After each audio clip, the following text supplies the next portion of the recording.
हे दोस्तों, क्या आप बता सकते हैं कि किस देश को आर्थिक संकट से कागज़ खत्म होने के कारण बच्चों के एग्ज़ाम कैंसिल करने पड़ गए हैं? इसका आंसर है श्रीलंका। हम इस वीडियो में श्रीलंकाई आर्थिक संकट को समझने का प्रयास करेंगे। हम जानने का प्रयास करेंगे कि श्रीलंका में ऐसा क्या हुआ जिससे कागज़ तक खत्म हो गया है और बच्चों के एग्ज़ाम कैंसिल करने पड़ गए हैं। यहाँ तक कि पेट्रोलियम, क्रूड ऑयल, खाद्यान्न, खाने पीने की चीज़ें, गैस आदि का आर्थिक संकट छा गया है। श्रीलंका अब गहरे आर्थिक संकट व डेब्ट ट्रैप में फंस चुका है। यह श्रीलंका के 1948 में आज़ाद होने के बाद का सबसे बड़ा आर्थिक संकट है। चलिए एक बार श्रीलंका की आर्थिक स्थिति पर नज़र डालते हैं।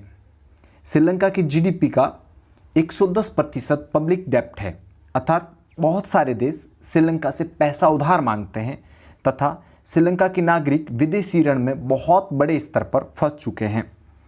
जब भी कोई देश पब्लिक डेब्ट में होता है तो उस देश के ऋण को उसकी जनता पर माना जाता है, क्योंकि उस पब्लिक डेब्ट के परिणाम उस देश की जनता को भुगतने होंगे। यानी अगर श्रीलंका डेब्ट ट्रैप में फंस चुका है, यानी श्रीलंका के ऊपर पब्लिक डेब्ट है, आखिर चुकाना उसकी जनता को ही कमा करके पड़ेगा। श्रीलंका की महंगाई दर 17.5% है, जो कि अब तक की सर्वाधिक है, और महंगाई दर बढ़ने से देश में बेरोजगारी बढ़ने का भी बहुत बड़ा खतरा सामने है। एक यूएसडी की कीमत अर्थात एक अमेरिकी डॉलर की कीमत 281 श्रीलंकन रुपए हो चुकी है, जो कि पाकिस्तान में एक अमेरिकन डॉलर की कीमत 180 रुपये है और भारत में एक अमेरिकी डॉलर की कीमत 76 रुपये से बहुत ज़्यादा अधिक है।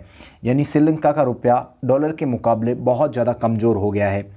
जब भी किसी देश के रुपए की कीमत डॉलर के बदले गिरती है तो उस देश का आयात महंगा हो जाता है और उस देश की मुद्रा दूसरे देशों में जाने लगती है, जिससे देश में आर्थिक संकट पैदा हो जाता है। इसलिए श्रीलंका की हालत खस्ता है।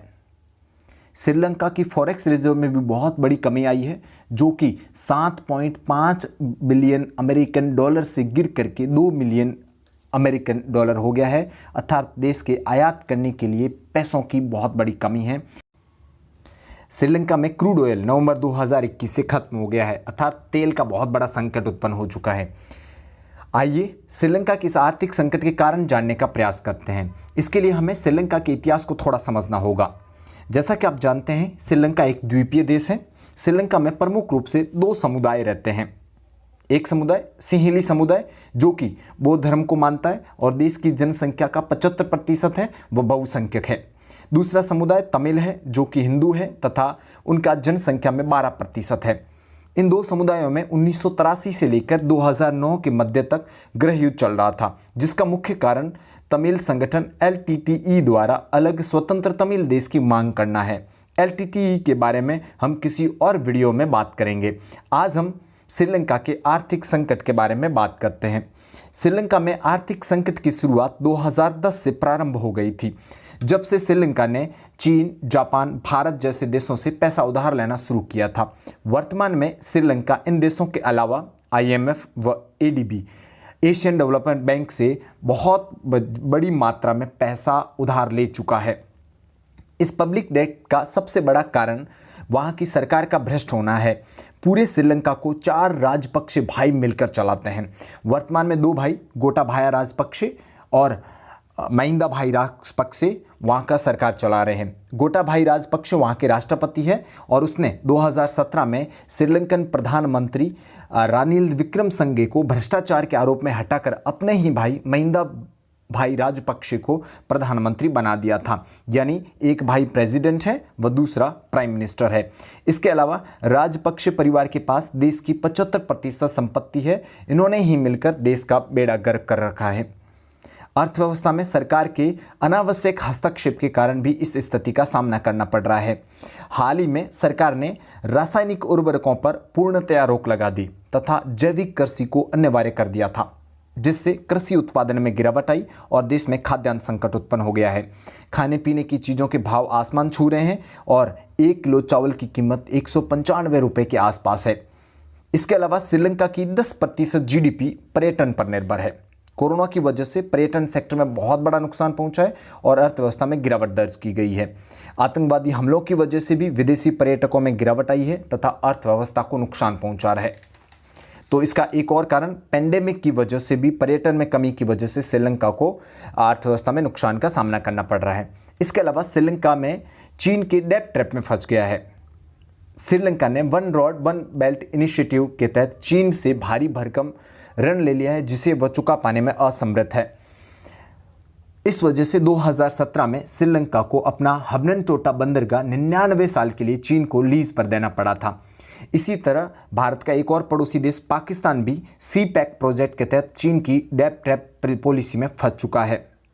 इस संकट के समय श्रीलंका को भारत से ऋण प्राप्त करने की आस है और भारत ने सच्चे पड़ोसी के नाते $1 बिलियन श्रीलंका को क्रेडिट लाइन के तौर पर सहायता प्रदान की है। इसका मतलब यह है कि स्थिति सुधरने पर श्रीलंका इस क्रेडिट लाइन को या इस पैसे को वापस लौटा सकेगा।